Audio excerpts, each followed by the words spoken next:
केरल के तिरुवनंतपुरम नगर में स्थित पद्मनाभस्वामी मंदिर एक ऐसा स्थान है जहां देवत्व और रहस्य एक दूसरे से इस प्रकार गूंथे हुए हैं मानो विष्णु की श्वासों में ब्रह्मांड की अनगिनत युगों की कहानियां सोई हों। इस मंदिर के गर्भगृह में विराजमान श्री हरि विष्णु की मूर्ति स्वयं योग निद्रा में लेटी है। उनके एक हाथ में कमल का पुष्प है जिस पर ब्रह्मा विराजे हैं और दूसरे हाथों में शंख, चक्र तथा गदा। यह दृश्य केवल एक मूर्ति नहीं बल्कि ईश्वर की अनंत सत्ता का प्रतीक है। इस मंदिर का इतिहास त्रेता युग से जुड़ा हुआ है, जब एक अद्भुत सिद्ध तपस्वी दिवाकर मुनि ने यहां तप कर भगवान विष्णु को साक्षात प्रकट होते देखा। कहते हैं कि विष्णु स्वयं एक बालक रूप में आए और मुनि के हठ को स्वीकारते हुए वहीं समाधिस्थ हो गए और इस प्रकार श्री पद्मनाभ स्वामी की मूर्ति का प्राकट्य हुआ। यह मंदिर विश्व के सबसे रहस्यमयी मंदिरों में से एक माना जाता है, क्योंकि यहाँ के गुप्त तहखाने, विशेषकर वॉल्ट बी अर्थात कक्ष बी, आज तक नहीं खोला गया और कहा जाता है कि उसके भीतर कोई दिव्य नागबंध है जिसे खोलना संपूर्ण मानव सभ्यता के लिए संकट बन सकता है। जब पहली बार कोर्ट के आदेश से कुछ तहखाने खोले गए, तब वहां से अरबों खरबों की संपत्ति, सोने के सिक्के, हीरे, भगवान की स्वर्ण प्रतिमाएं और ऐसी वस्तुएं निकलीं जिनकी कीमत अकल्पनीय थी। परंतु सबसे अद्भुत बात यह थी कि वहां कुछ ऐसी ऊर्जा महसूस की गई जिसे वैज्ञानिक भी समझ नहीं सके। यह मंदिर किसी भी भौतिकवाद की व्याख्या से परे एक ऐसी चेतना का केंद्र बन गया है जो भक्त को प्रेम, समर्पण और ईश्वर के वास्तविक स्वरूप की अनुभूति कराता है। पद्मनाभ स्वामी के प्रति जो प्रेम एक साधारण भक्त को होता है, वह प्रेम कोई भाव नहीं बल्कि साक्षात साक्षात्कार का अनुभव है, जहां भक्त यह नहीं कहता कि भगवान है, बल्कि यह कहता है, मैंने भगवान को देखा है, महसूस किया है और आज भी वे इसी मंदिर में प्रकट होते हैं। पद्मनाभ स्वामी मंदिर केवल एक धार्मिक स्थल नहीं बल्कि यह एक ऐसा दैविक प्रयोगशाला है जहां काल, गति और चेतना के नियम विकृत हो जाते हैं। यहां पर प्रतिदिन ऐसे चमत्कार होते हैं जिन्हें न मीडिया दिखा सकता है, न ही वैज्ञानिक पकड़ सकते हैं। कहते हैं, एक बार एक अंग्रेज अफसर जो यहां के तहखानों को जबरन खोलने की जिद कर बैठा, वह जैसे ही गर्भगृह के भीतर पहुंचा, अचानक उसके कानों में नागफनों की फुफकार गूंजने लगी और उसकी आंखों के सामने एक प्रकाशमयी सर्प आकृति प्रकट हुई। वह भयभीत होकर वहीं बेहोश हो गया और कुछ ही दिनों में उसकी मृत्यु हो गई। यह कोई कथा नहीं बल्कि मंदिर के सेवकों और स्थानीय इतिहासकारों द्वारा प्रमाणित सत्य है। यही वह मंदिर है जहां हर रात्रि एक अदृश्य सन्यासी घूमते हैं, जिनके चरण चिन्ह सुबह मंदिर के गलियारों में दिखते हैं, परंतु कोई भी उन्हें देख नहीं पाया। कहते हैं कि वह स्वयं भगवान विष्णु हैं जो यह सुनिश्चित करते हैं कि उनका स्थान पवित्र रहे। मंदिर के गर्भगृह के भीतर की दीवारों पर जब मंत्रोच्चारण होता है तो वहां की नक्काशी स्वतः कंपन करने लगती है, जैसे भगवान स्वयं वह मंत्र सुन रहे हों। वहां जलती दीप शिखा की लौ कई बार बिना हवा के स्वयं हिलती है और अगर कोई ध्यान से देखे तो मूर्ति की आंखों से हल्का सा भाव बदलता प्रतीत होता है।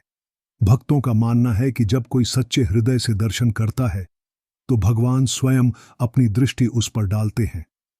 एक और गूढ़ रहस्य यह है कि मंदिर के प्रवेश द्वार की परछाई दोपहर में भी सूर्य के प्रकाश में अदृश्य हो जाती है, जैसे कोई अलौकिक आवरण उस भवन को घेरे रहता हो। पद्मनाभ स्वामी की संपत्ति कोई छिपी हुई दौलत नहीं, वह एक चेतना है, एक दिव्यता है जो उस व्यक्ति के जीवन को बदल देती है जो वहां केवल मन्नत लेकर नहीं बल्कि संपूर्ण समर्पण लेकर आता है। कहते हैं, एक निर्धन कन्या जो रोज एक दीपक जलाकर आती थी, उसकी शादी उसी राजा के पुत्र से हो गई जिसने कभी उसे मंदिर में बैठने से रोका था। यह प्रेम और न्याय का चमत्कारी खेल केवल इसी भूमि पर संभव है।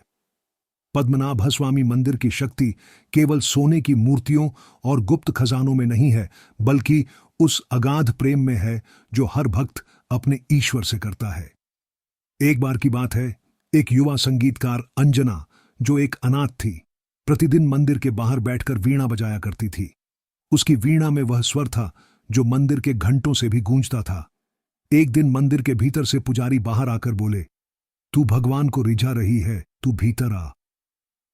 और पहली बार एक स्त्री को, जो मंदिर में प्रवेश का अधिकारी नहीं थी, भगवान की आज्ञा से भीतर बुलाया गया। जैसे ही उसने गर्भगृह में प्रवेश किया, उसकी वीणा की तारें बिना छुए बजने लगीं और श्रीहरि की आंखें पहली बार नम दिखाई दीं।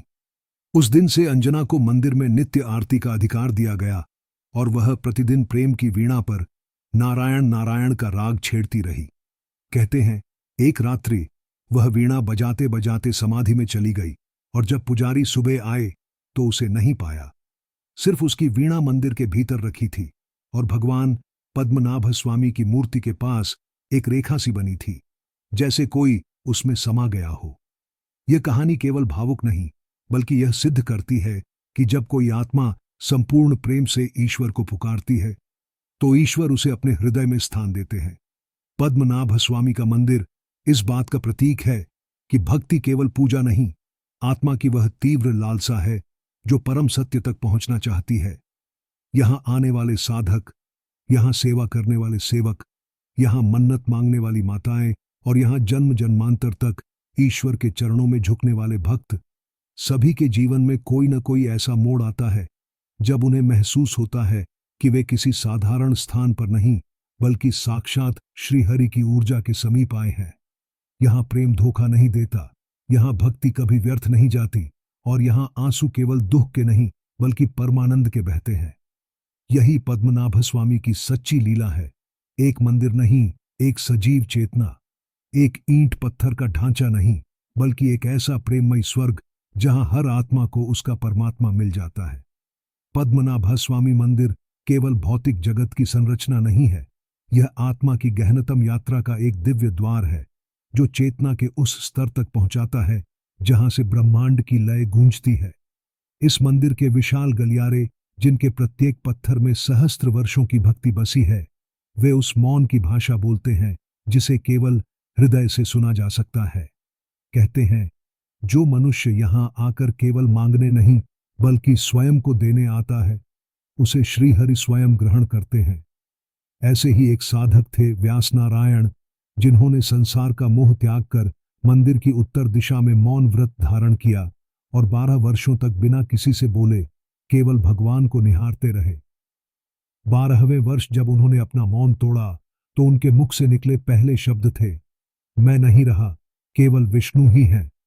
तभी वहां खड़े सभी भक्तों ने देखा कि श्री हरि की मूर्ति के नेत्रों से अश्रुधारा बह रही थी।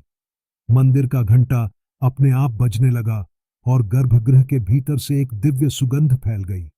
पद्मनाभ स्वामी मंदिर की दिव्यता किसी एक घटना या व्यक्ति तक सीमित नहीं, यहां समय समय पर श्री हरि स्वयं किसी न किसी रूप में भक्तों को दर्शन देते हैं, कभी स्वप्न में, कभी संगीत में, कभी किसी वृद्ध पुजारी के वचन में।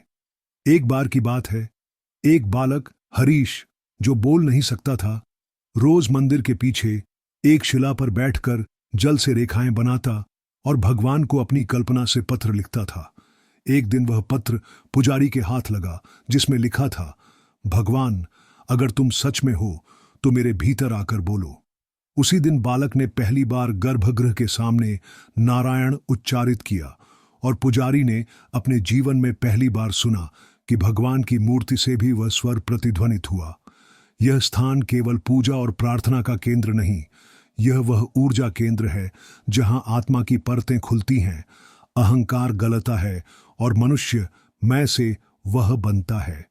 मंदिर के भीतर की दीवारों पर जो शास्त्रीय चित्र अंकित हैं, वे किसी कलाकार की रचना नहीं, बल्कि दिव्य दृष्टा संतों की ध्यानावस्था की प्रतिध्वनियां हैं, जिन्हें उन्होंने ईश्वर से सीधे अनुभव कर उकेरा है। यहां की रातें वैसी ही नहीं होती जैसी सामान्य जगत में होती है।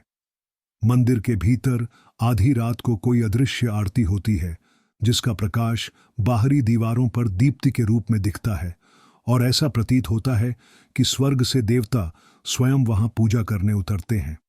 यहाँ के हर कण में भगवान की उपस्थिति इतनी सजीव है कि किसी भी भक्त को लगता है जैसे वह अकेला नहीं, बल्कि स्वयं विष्णु उसके साथ चल रहे हैं, सांस ले रहे हैं, उसकी पीठ पर हाथ रखकर कह रहे हैं, तू बस प्रेम कर, मैं हूं। जब आत्मा पूर्ण समर्पण के साथ इस मंदिर में प्रवेश करती है, तब वह यह अनुभव करती है कि यह मंदिर केवल भगवान का नहीं बल्कि उसका अपना मूल है, उसका प्रारंभ और अंत, उसका आदि और अनंत।